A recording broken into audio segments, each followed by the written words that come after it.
Oi pessoal, mais uma vez vamos dar início aqui no nosso processo de preparo do mise en place da cozinha oriental, né? Vamos tratar do arroz chop suey. É um prato muito simples de ser executado, né? Então não tem muito segredo. O maior segredo é como trabalhar com os ingredientes na ordem correta. Então a primeira coisa que a gente tem que fazer é um corte de legumes, né? Dos componentes. Mas esse corte tem que ser muito fino. Eu mostrei para vocês em aula o mais fino possível, porque depois ele vai ter que ser um dos componentes do arroz que não vai ser cozido. Na verdade, eu apenas faço um branqueamento da vagem, que nós vamos usar daqui a pouco fazer o corte dela no início do processo, mas o restante eu não faço branqueamento. Então, o legume ele fica com uma textura bem firme, né? Então é importante que esses cortes sejam finos, que na hora que a gente está colocando o arroz, misturando com o arroz, ele possa ser bem cozido, né? Um outro detalhe importante que sempre vale salientar, que o arroz aqui nesse caso é pré-cozido. Eu não vou colocar esse arroz para cozinhar junto com os legumes, tá? Ele é cozido antes e depois na sequência que ele acaba sendo misturado com os demais ingredientes. Importante saber que essa questão do arroz ele tem que estar al dente, tá? Agora vamos para o corte da vagem. Como eu falei para vocês, ela sofreu um pequeno processo de branqueamento e agora a gente vai fazer cortes pequenos com ela, né? Essa minha vagem aqui passou um pouquinho do ponto, não sei porquê, eu deixei só um minuto na água, ela ficou um pouco mais macia do que deve, tá? Mas de fato ela tem que ser também al dente. É importante que os legumes sejam misturados com um arroz já cozido al dente. Voltando a falar do arroz, é bem importante essa situação dele estar bem soltinho. Então, aquela técnica da mesma quantidade de arroz e o dobro de água tem que ser utilizada, tá? E não pode deixar passar muito tempo. Assim que vocês percebem que o arroz seca, tem que ser retirado e deixado descansar, tá? Bom, sobre os temperos, a gente vai usar aqui uma quantidade bem bacana de pimenta preta, tá? Sal, aginomoto, já está misturado, e a salsinha para finalizar. Sobre a pimenta, realmente é uma quantidade um pouco expressiva, vai muito do gosto, né? Eu prefiro que a gente utilize bastante e depois a gente deixa o arroz descansando um pouco e aquele aroma se difunde e ela perde um pouco a ardência, no caso da pimenta preta, né? Agora estamos fazendo corte do presunto, tá? Um corte em cubos finos. Todos esses cortes são feitos de forma a gente poder ter um cozimento leve do, dos ingredientes, tá? A gente não quer um cozimento muito grande, tá? E por último dos nossos ingredientes a gente vai estar usando o canicame, tá? O canicame, que é uma carne de caranguejo enrolada, tá? Processada. Aqui no Brasil ela é bem misturada com carne de peixe também, tá? Na sequência a gente vai ver como é que também deve utilizar o corte para ela, né? Como que deve ser processado. Sempre lembrando que tem um problema, o cane, ele quando cozinha, tá? Ele se torna borrachudo, então tem que se tomar muito cuidado para não promover um cozimento muito grande desse ingrediente. Ele tem que ser colocado na finalização, tá? Eu não costumo cozinhar ele porque ele fica com uma aparência e com um gosto não muito bom, tá? Então vamos lá. Primeira coisa que eu faço é apertar ele, né? E ele passa a desenrolar. E ele tem como se fossem tirinhas pequenas dentro e a gente vai aproveitar essas tirinhas, tá? E vai deixar eles assim como se fosse um corte julienne, tá? Bem fininho, tá? E não esquecendo, parte final do cozimento, porque senão ele acaba derretendo, ficando borrachudo, não é legal, tá? Tá aqui a execução do processo. para essa quantidade da receita que eu passei na Laura, se ficha você técnica para quiser, tem vocês, que arroz e o vocês teu já bife têm, já está tá? pronto.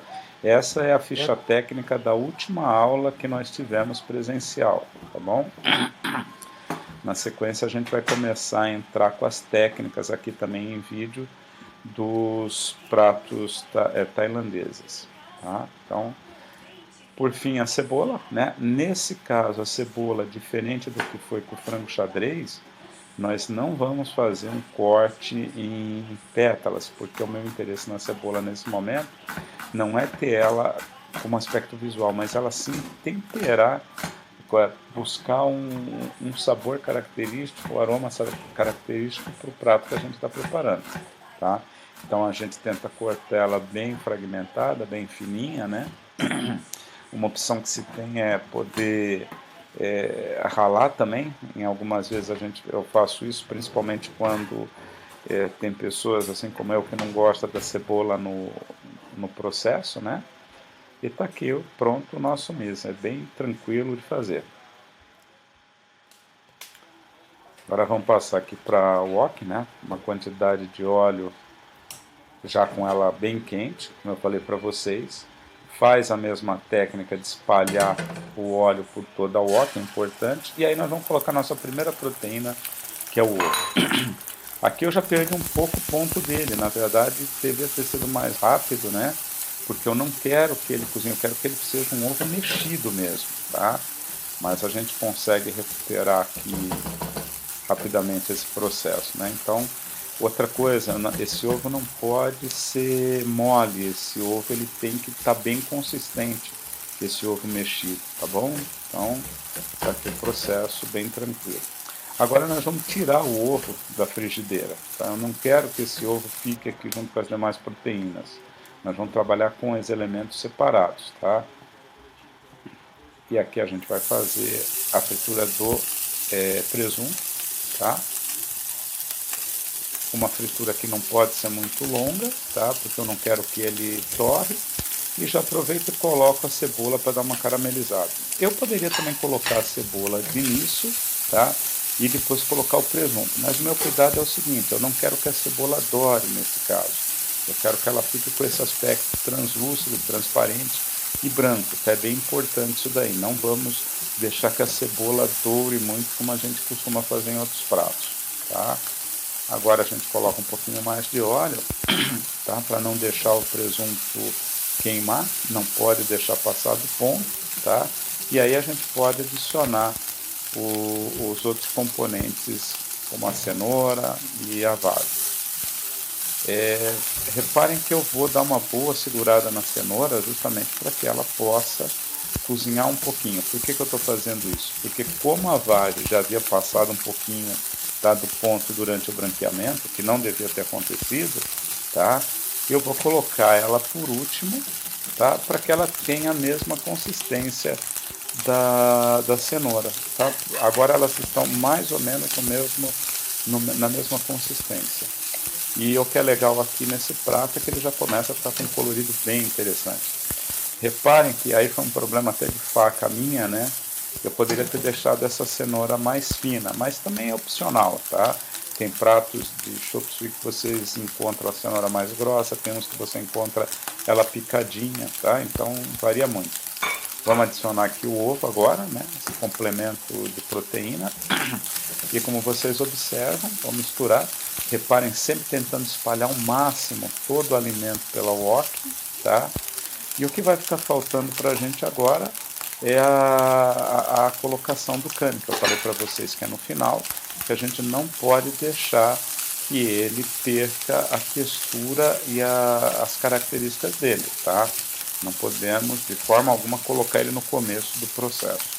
Bom, agora está feita a parte de ingredientes, faltando apenas a finalização com o arroz, tá? Então agora a gente coloca o arroz dentro daquela proporção, vocês veem, cozido, ele está bem solto. E aí é um processo de mistura, né? Vamos misturar, homogeneizar bem os ingredientes, quebrar algumas pedras de arroz que ficam, tá? Reparem que aí eu já estou controlando o fogo da wok com ela um pouco mais baixo, por quê? Porque o arroz é muito fácil de ressecar, tá? Então, se eu deixo ele processando muito tempo, se eu deixo ele muito tempo nesse tipo de cocção aí que a gente está fazendo, existe o perigo dele ressecar. E aí vocês vão ficar com aqueles grãos de arroz duro que às vezes a gente encontra até mesmo em alguns restaurantes. Agora vamos para os temperos. Não esquecendo, a pimenta, não se preocupem, eu coloco uma quantidade bacana mesmo, tá? E o efeito é o seguinte, se eu experimento, eu vou sentir até uma certa ardência no prato, tá? Quando eu deixo esse prato descansando um pouco, tá? Essa ardência vai cessando, ok? Finalizando aí com a salsinha, lembrando esse tempero, salsinha, cebolinha, sempre colocados no final. E agora sim, como vocês viram, o óleo de gergelim.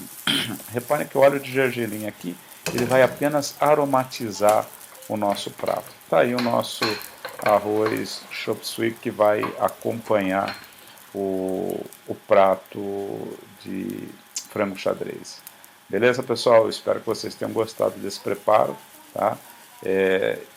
Realmente é um prato que eu gosto muito, me remete muito à minha infância. Grande abraço para vocês.